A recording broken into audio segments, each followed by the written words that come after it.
Ndugu mtazamaji, tafadhali subscribe Salim Zanzibar, nuru imani yako. Wajazakumullahu khair, barakallahu fikum, maa salama, ila liqa. Mafunzo ya ualimu kwetu sisi ni faraja, tunaomba Rahimu afanye yawe na tija. Mafunzo ya ualimu kwetu sisi ni faraja, tunaomba Rahimu afanye yawe na tija. Assalamu alaikum warahmatullahi wabarakatuh. Alhamdulillahi rabbil alamin, wassalatu wassalamu ala rasulillahi sallallahu alaihi wasallam. Amma ba'd, nataka kufupisha sana mambo, kwa sababu najua watu wa mjini mna mambo mengi, mna harakati nyingi, lakini nafupisha yawe na ladha na uchungu na hamasa, mbali na kufupisha kwenyewe.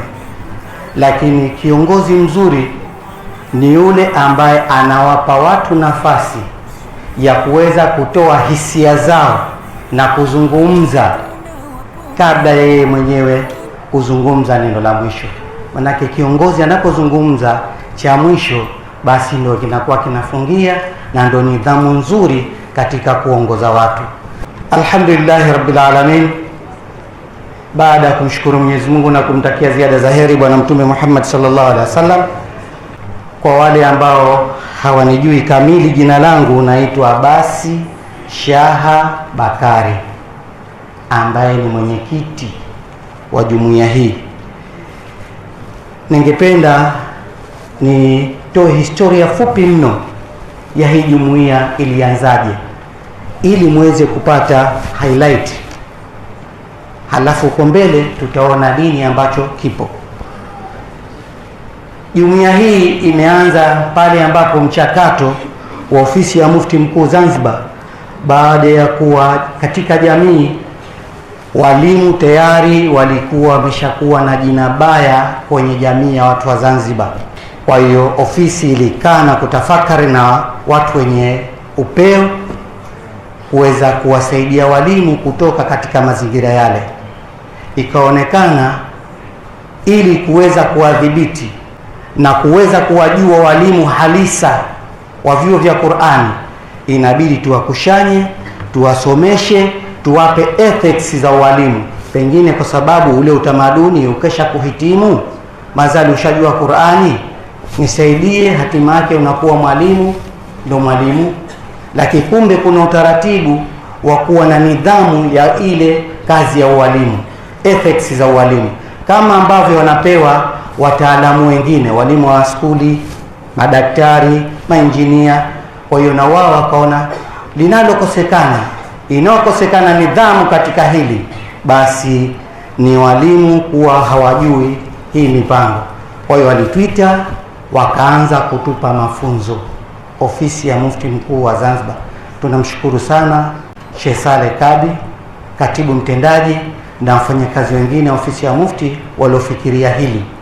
Tunashukuru sana Mufti Mkuu wa Zanzibar, tunashukuru sana Sheikh Saleh Kadi. Kwa hiyo baada ya kuwaita grupu la kwanza ambao tulikuwa ni sisi, mkupuo wa mwanzo kabisa, sisi baada ya kukaa na kufanya mchakato na kuona ile thamani ya kile kitu ambacho tumepewa, tukaona hapana, lazima tuanzishe umoja ili walimu wote tuwe kitu hichi kimoja na sauti moja, ili tuweze kusilikana sasa kwenye serikali yetu. Baada ya kumaliza mafunzo, tukapeleka ombi kwa ofisi ya Mufti Mkuu Zanzibar, na ombi lile lilizingatiwa. Baada ya kuzingatiwa, tukaambiwa msitengeneze umoja, tengenezeni jumuiya, ndio chombo ambacho kitakuwa na nguvu zaidi na kuunganisha wote. Kwa hiyo tulifanya hilo jambo, tulishirikiana na walimu mbalimbali, lakini kinara wa hilo jambo nilikuwa mimi ambaye nilikabidhiwa kuweza kuandaa ile katiba ya jumuiya. Kwa hiyo baada ya kuiandaa katika matukio mbalimbali, vikao mbalimbali na walimu ambao tulikuwa tunakutana pale Mpendae, kubadilisha hichi, kuongeza hichi, tuweke hichi, alhamdulillah ilifika wakati sasa turejeshe mrejesho kwa ofisi ya Mufti Mkuu Zanzibar kuwa tumefikia hapa sasa, tunataka kwenda kujisajili. Baada ya kupewa mwanasheria ile katiba, akasema haina tatizo, iko sawa. Kwa hiyo fanyeni process mkajisajili rasmi kwa mrajisi wa asasi za kiraia wa serikali. Kwa hiyo tulipofika pale, mrajisi alikataa na alitupiga na chini, akasema jumuiya za dini zimeshakuwa nyingi na hazina maendeleo na migogoro imekuwa mengi kweli kweli. Kwa hiyo mimi sikubali. Kwa hiyo tulipambana naye kweli kweli, lakini alikataa kata. Inabidi sasa turudi kule ambapo tulipeleka maombi yetu ofisi ya Mufti. Baada ya kumweleza katibu na kuliona lile katibu mtendaji, akasema hata hili jambo na hii katiba ilivyokaa vizuri, lazima nikusukumeni ili tuweze kufanikiwa, kwa sababu sisi tunawahitaji walimu na hawa ndo wasaidizi wetu. Kwa hiyo katibu walikwenda kuonana na mrajisi, wakazungumza, wakavutana, lakini mwisho wa siku wakasema sawa, nitaona. Kwa hiyo tukaja tukaambiwa sasa nendeni mtasajiliwa. Tukenda tukasajiliwa, lakini vitisho vilikuwa vingi vya mrajisi, mpaka wengine viongozi wakataka kujitoa. Kwa hali hii bora basi hapa nikamwambia hamna kujitoa, twendeni tupambaneni, kwa sababu lengo letu ni kuwa na sauti moja ya walimu wa vyuo vya Qur'ani Zanzibar, kujulikana na kuondoa jina baya ambayo tulikuwa tunalo, wabakaji, vitangi tayari sijui nani, alimradi tulikuwa tushafika wakati jina limeshakuwa baya. Kwa hiyo walinisikiliza, tukaenda mbele katika kupambana. Baada ya hapo kupewa usajili, inabidi sasa tutengeneze uongozi, na uongozi ulisimamiwa na ofisi ya Mufti Mkuu Zanzibar ili kuweza kuchagua viongozi ambao wataiendesha hii jumuiya. Tuliwaita walimu mbalimbali ili kushiriki kwenye lile jambo, lakini kama mnavyojua mpaka leo bado walimu tuna sifa ya kujidogesha sisi wenyewe na kujidhalilisha sisi wenyewe na kujiona sisi hatuna thamani mbele ya watu. Mbali ya yale maneno ya Mtume Muhammad sallallahu alaihi wasallam kuwa sisi ni watu bora, tunadharau, tunajidharau. Kwa hiyo walijitokeza, tukafanya huo uchaguzi, ambapo kuna watu ambao walijipendekeza kuwa mimi naweza katika nafasi hiyo, wakaambiwa sawa, hakupata upinzani. Lakini kwenye nafasi ya mwenyekiti sikujipendekeza, sikuomba wala sikushauri. Mimi kazi yangu baada ya kumaliza nikawa nimewakabidhi, nipo kwa ajili ya kutizama mchakato na kwendaje. Lakini kwa wao wala sikuna mtu nilomshawishi, wao wenyewe waliokuwepo pale wote wakasema wewe ndio utafaa kuwa mwenyekiti wetu. Takbir! Uongozi huombi, uongozi unatunukiwa kutoka kwa Allah subhanahu wa ta'ala, wala hujipeleki kwa mimi nataka uongozi basi wewe utakuwa na kasoro. Kwa hiyo baada ya hapo tukalisimamia jambo, likenda hatua kwa hatua, na kwa mujibu wa katiba yetu, jambo la mwanzo ambalo tulilisimamia katika malengo yetu ni kuhamasisha walimu wote wa Zanzibar kwenda kupata mafunzo ya ualimu wa ofisi ya Mufti Mkuu wa Zanzibar, na tulizunguka Zanzibar nzima ili kuweza kutoa hiyo taaluma na katika vyombo mbalimbali ili walimu wende, na alhamdulillah tunashukuru leo takriban 98% walimu wameshapata mafunzo ya ualimu wa vyuo vya Qur'ani Zanzibar. Tunashukuru sana. Kwa hiyo tumefanya kazi kubwa katika malengo yetu ya kuweza kulifikia jambo hilo. Kwa hiyo baada ya hapo ni kuchapa kazi, mwendo kwenda mbele. Tumeshirikiana katika mambo mbalimbali na ofisi ya Mufti Mkuu wa Zanzibar kwa kupitia hii jumuiya katika kuwatangaza walimu pamoja na kuitangaza ile ofisi yenyewe, kwa sababu sisi ni mashahidi.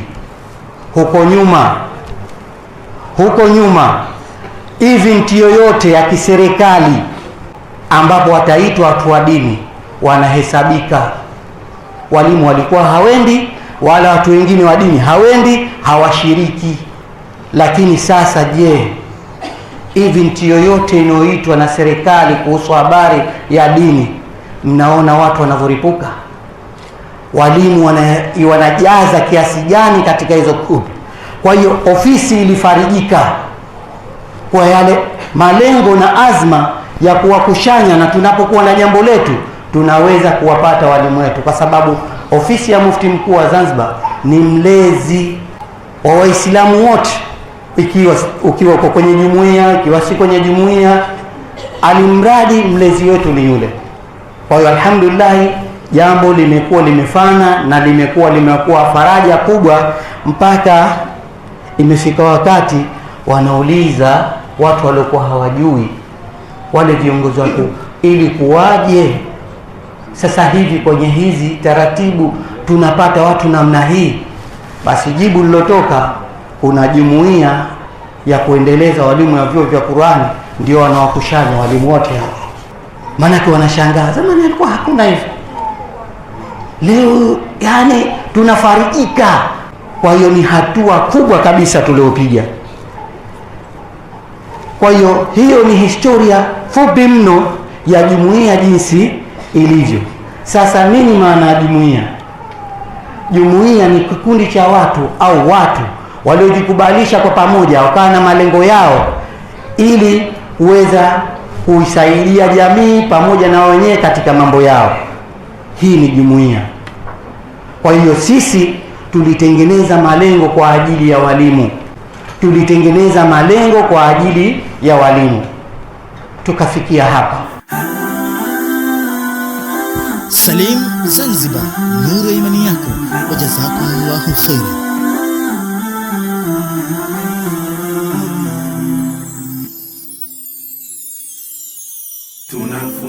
Sisi mlezi wetu ni ofisi ya Mufti.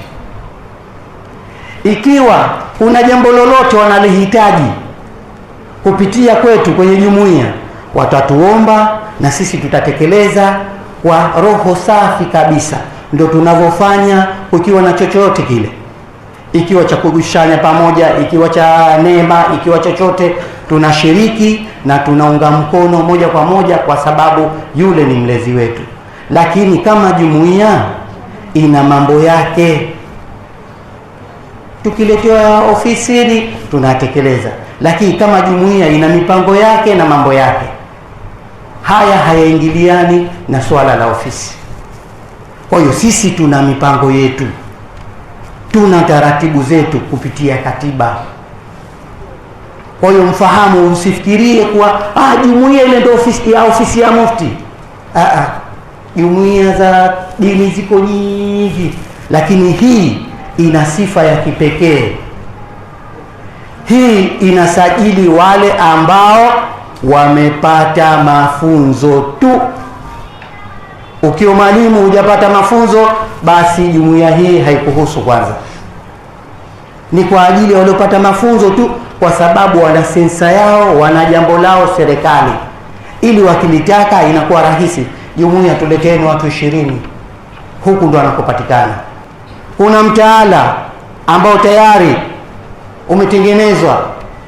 Sasa kama kuna vyuo vinatakikana kwa ajili ya kufanyia kazi vyuo vya mwanzo, basi watatoka katika wale walimu waliopata mafunzo na watatoka katika walimu wa jumuiya, kwa sababu huku ndo kwenye walimu wote, na ndo vyuo ambavyo vimechaguliwa sasa hivi kwa mtaala ambao tayari imefika wakati mpaka kwa umuhimu wa ile jumuiya na kuonekana ile thamani yake, inabidi sasa iundwe kamati maalum na rais, ili kwa ajili ya maslahi yetu sisi walimu. Wametoka mara ya kwanza, wamekwenda Afrika Kusini kutizama mfumo gani wa uendeshaji wa madrasa, imerudi. Imetoka imekwenda Indonesia, wamerudi ofisi ya mufti kwa hii kamati kwa ajili ya manufaa yetu sisi. Lakini chachu ni kwa sababu kuna jumuiya na imekushanya walimu wote. Sasa inafika wakati mafanikio yaliyoanza kuonekana na neema inavyoanza kuja, wallahi utashangaa sana. Inafika wakati mpaka nataka kulia. Sisi tunapigania walimu, leo tushakuwa na nguvu. Umma huko nyuma hatukuweza kumwita kiongozi wa aina yoyote, leo tunamkushanya. Tuna na viongozi wengine wa serikali, tunataka dua na rais kwa ajili ya kuombea nchi, tumemwita na tumelifanya. Huko nyuma hatukuwa na uwezo huo, kwa sababu tulikuwa separate, kila mmoja na lake, na haikuwa rahisi kumwita pale Tunguu. Tulipewa hivi, pewa hivi, penye mpaka tukafanikiwa. Protokoli ni ngumu, lakini kwa kufahamu na akajua thamani kiongozi tuliokuwa naye Dr. Hussein Ali Mwinyi, tokea miaka yake 5 alipoingia, anapambana katika mdomo wake walimu. Msikiti anaosimama walimu wa madrasa. Amefika wakati amewaita jopo zima la maulamaa Ikulu kuwazungumzia, nataka mfanye kitu kwa ajili ya walimu. Halafu sisi kuwa kiongozi kashatukubali, tunatiana fitna, hatujikubali. Ama kweli MC hapa Sheikh Makame alisema imesoma surati Yusuf. Kweli miongoni mwetu, kwa kuonekana tu dalili kuwa huyu ni mwema, huyu anapendwa, ishaanza kuonekana taswira nzuri. Hatima yake ndugu wanamfanyia njama kila ghilba, na mwisho wakamtimbikiza katika kisima. Kwa husda tu na choyo tulichokuwa nacho, ni sisi wenyewe walimu hatupendani, hatutaki tunyanyue mguu kupiga hatua. Kwani nikipata mimi, ukipata wewe, nikikosa mimi wakati wewe ni mwalimu, kuna tatizo? Hakuna tatizo. Leo imekuwa fitna kwa sababu tushakuwa na chombo, kwa sababu tu ya utashi ya kutaka kuwa na mimi niwe kiongozi. Kuna katiba, subiri miaka 5, unaletwa from nowhere. Nenda pale kawaambie wakupe uongozi. Jumuiya haiko hivyo, jumuiya ina taratibu. Subiri, kwa sababu tu umeshindwa kuwa na subra, unakwenda kufufua jumuiya nyingine iliyokuwa imekufa miaka, kwa sababu mlishindwa kukaa kitu kimoja.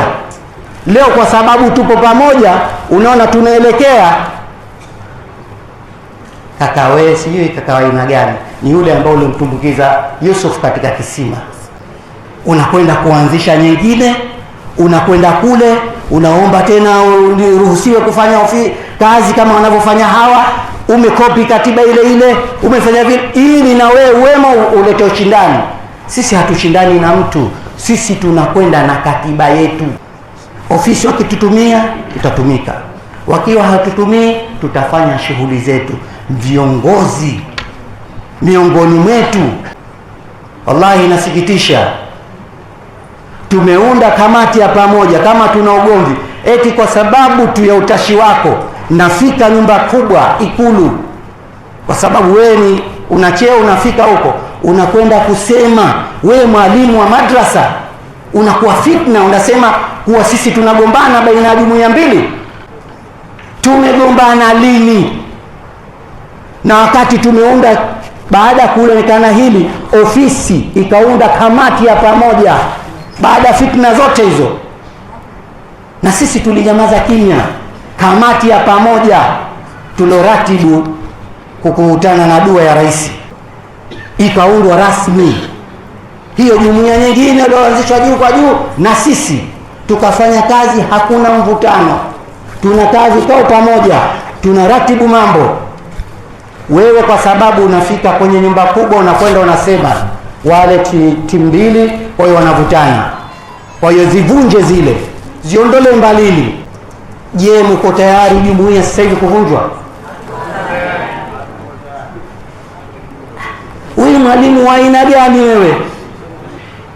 Inahuzunisha.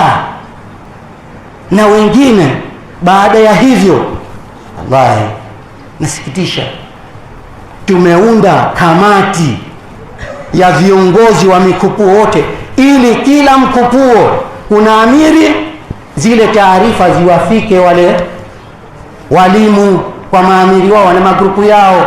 Tukaunda kamati,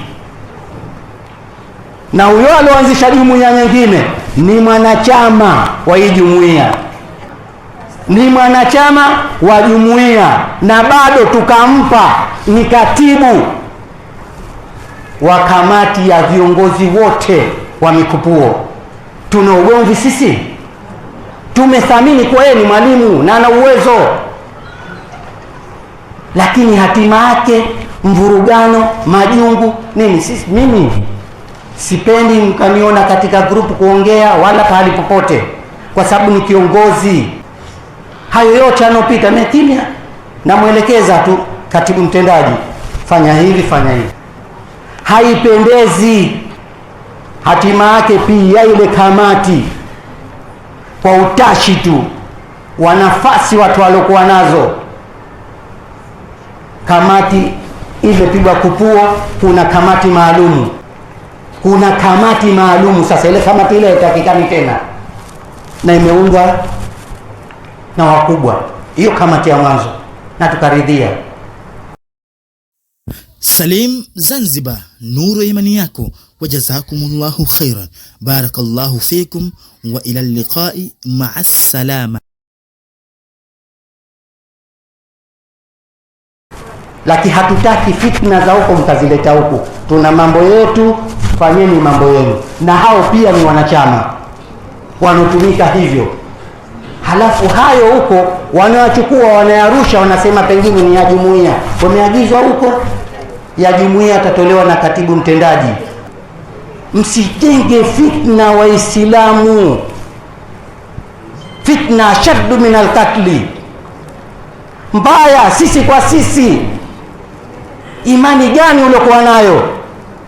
Halafu wewe ni mtu bora, eti mwalimu ni mtu bora.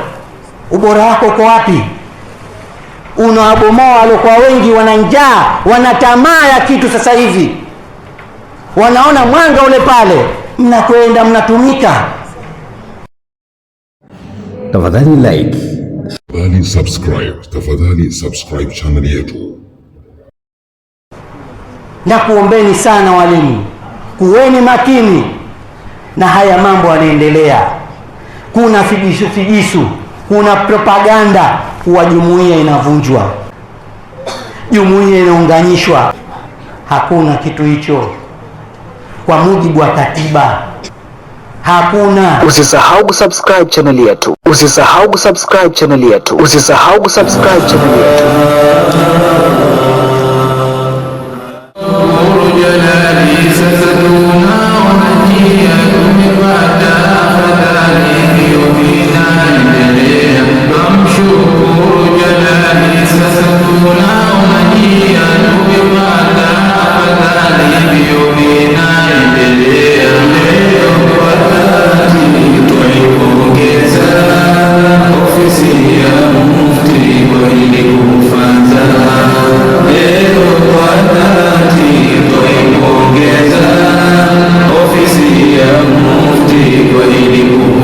Salim Zanzibar, nuru imani yako. Tafadhali endelea kuangalia Salim Zanzibar kwa faida ya dunia na akhera. Sheria zipo, katiba ipo, mwongozo upo. ni haki yangu kusema mbele ya wanachama kwa hilo jambo haliwezekani. Labda robo ya wanachama nyote munikatae katika mkutano mkuu kuwa hatumtaki mwenyekiti, ama nijiuzulu mwenyewe, ama nihukumiwe na kosa la jinai, ama hii jumuiya kwa kuwa imetenda makosa itoke oda kwa rais kupitia mahakama kuu kuwa jumuiya ifutwe. Je, tuna kosa lolote tulilotenda? Mko tayari jumuiya kufutwa? Mko tayari jumuiya kuhujumiwa? Nani waliosema wako tayari kuilinda jumuiya? Mikono juu. Takbir, takbir. Kwa hiyo nakuombeni walimu, akili zetu zitulie, tunatoka mbali. Mwangaza upo tayari, ushaanza kuonekana. Vidudu mtu vipo, visankwere vipo. Lakini jambo moja, meseji hii napenda sana kuitoa, tusichokozeke. Hasara iliyoje kwa mchokozaji kuto kuchokozeka kwa mchokozwa. Tusichokozeke. Tukichokozeka ndo pale ambapo tuna hujumiwa, kwa sababu utakuwa na munkar. Mtume katufundisha la takhdhab, tusihadhibike.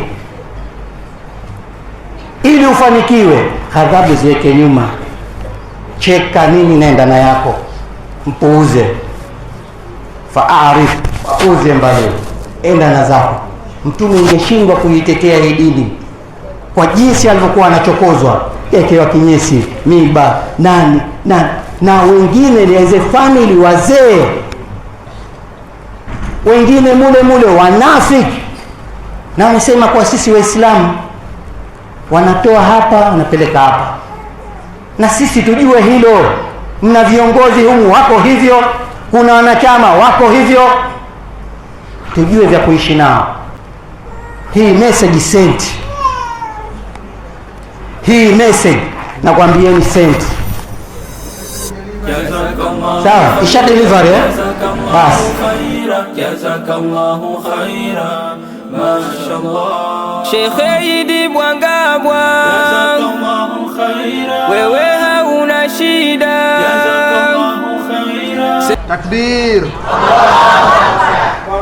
Napambana kwa ajili ya walimu, sipambani kwa ajili ya maslahi yangu na kijambo changu. Nimeanza mbali kwa ajili ya walimu na bado tunaendelea kupambana.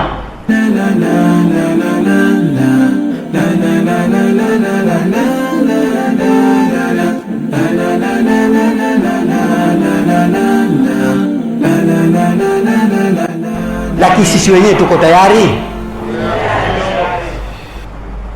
Tuko tayari? Tuungeni mkono nyinyi napowaita ili twende kwenye tukio, saa nyingine hamfiki, na ofisi ishaandaa watu wakubwa. Lawama zote ananiambia hufai, inabidi ujiuzulu. Hamji, wanakuja wachache, na kashategemea kwa sisi jumuiya yetu na watu wengi. Atatukanwa nani? Atalauniwa nani? Mimi nabeba na nyama za kinya. Mbali na maendeleo mengi ambayo wanashangaa sana, wanatunga mkono kwa 100%. Wakushukuri wa manani ilahi mola rabuka, kutujali ya imani na subira kadhalika, maana haikuwa. Mwisho na kijambo changu, mko tayari na hichi kijambo? Mnavifua? Ndimi kuanzia leo tukitoka hapa, ndimi zenu ziko huru kuzungumza popote. Huko tuliotoka kusini, wilaya kati, kaskazini, tuliwazuia vifua vyao, na tulifanya katika misikiti kama hivi. na Ramadhani tukawalisha kiapo, lakini wengine walifeli, manake walipiga simu pale pale, njoo. Na leo humu wengine wamo wametoka huko, kwa sababu wao wenyewe walishindwa kujizuia hao wenzao. Sisi katika katiba yetu inasema hivi, sehemu ya 6 kifungu namba 50, mapato ya jumuiya yanapatikana vipi? Kwanza, michango ya wahisani, sisi kama viongozi wenu kuweza kuzunguka Tanzania nzima, nje ya nchi, popote pale, kutafuta wahisani kwa ajili ya kuwawezesha walimu wa madrasa.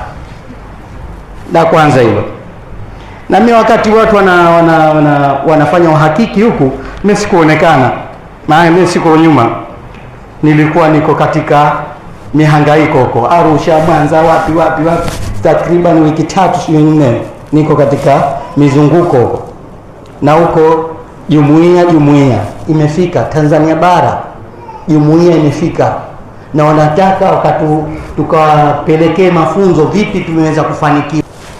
Miradi jengine ni miradi ya jumuiya. Hili ni changamoto, tuko na wataalamu na tunatafuta wataalamu zaidi ili kuweza kuandaa miradi ya jumuiya, lakini hakuna kitu kibaya, hatuna miradi fitna. Tukiweka miradi mwenye kipembe cha bibi yake ambacho kiekatiwa katika mtungi atakwenda kumtoa ili apapate pale pahali, kwa sababu pana tija. Kwa hiyo hili tunaliangalia kwa makini sana, lakini kazi yetu. Ada nyingine ni ada ya wanachama, ili jumuiya iweze kuwa na mapato na kujiendesha, ni ada za wanachama. Na tumemsikia katibu tendaji hapa kuwa wengi ya wanachama hawatoi ada. Si jambo zuri. Shilingi 1000 tumeifikiria sana, shilingi 1000 kwa mwezi, kwa mwaka ni 12,000, tofauti na wenzetu si 50,000. Si 12,000 kwa mwaka. Jengine ni michango ya dharura. Iwapo kuna dharura, jumuiya imeona kuna dharura, basi wanachama, kamati tendaji itakaa na kupanga dharura ile inahitaji kitu gani, kama ni usafi, kama kitu gani nini, jambo lolote ambalo la dharura, ufiliwa na mambo mengine, basi itatoa agizo kuwa kila mmoja atachangia kiasi gani, wanachama wote, michango ya dharura. Kwa hiyo na hii ilipo katika mapato ya jumuiya. Na la 5, ruzuku na mapato. Tuna haki kama jumuiya kwenda kuomba ruzuku serikalini na kutafuta mikopo pahali pengine popote ya halali. Hii imo ndani ya katiba. Isomeni katiba jamani, tumejipanga na imepangika. Kwa hiyo haya yamo na tunahangaika kwa ajili ya walimu haya. Sasa hicho kijambo changu sawa, si kijambo tena, jambo limekuwa jambo, kwa sababu leo tunalimalizia kwa walimu wote 2,200. Maana yake tungelikuwa sisi wachoyo, roho mbaya, tamaa, tunataka sisi tu. Wallahi, katika moja ya maendeleo tuna kiwanja Tunguu, nakumbuka. Sasa hichi, kuna yule mlezi wetu alisema tukifikia asilimia fulani basi yeye atatujengea jengo zima. Leo tuna banana katika msikiti wa watu, hatuna ofisi ndogo hii hapa chuo cha Salahuddin, kule Al-Khairia ofisi chuo cha watu, hatuna ofisi. Angalau tumepata eneo sasa, kiwanja chetu wenyewe, kitu tunataka kijengwe. Kwa hiyo yale ambayo michango ya dharura, tunawaomba kwa moyo mmoja, hichi ambacho ili jambo ambalo lilokuwepo Hemfikirieni tokea mlipoanza nyinyi katika jumuiya, mmepita katika jumuiya mbalimbali. Kuna jumuiya ambayo imeweza kufanya haya mwaka wa kwanza, mwaka wa pili, mwaka wa kwanza hatua hii, mwaka wa pili hatua hii, mwaka huu wa tatu tunakwenda katika hatua nyingine. Tumefanikiwa kukushanya milioni 260. Hizi ni kwa ajili ya kuwapa walimu wote, lakini tunataka tutoe fundisho, kwa sababu walimu wanakuwa na dharau. Ukiwaita hawaji, waliokuwa hawajaja pesa yao tunaipeleka katika ujenzi, wala asiyetoka huko wakasema na sisi si 200, watu 2200 wamesema watapewa wote. Hatukupi kwa sababu umetudharau.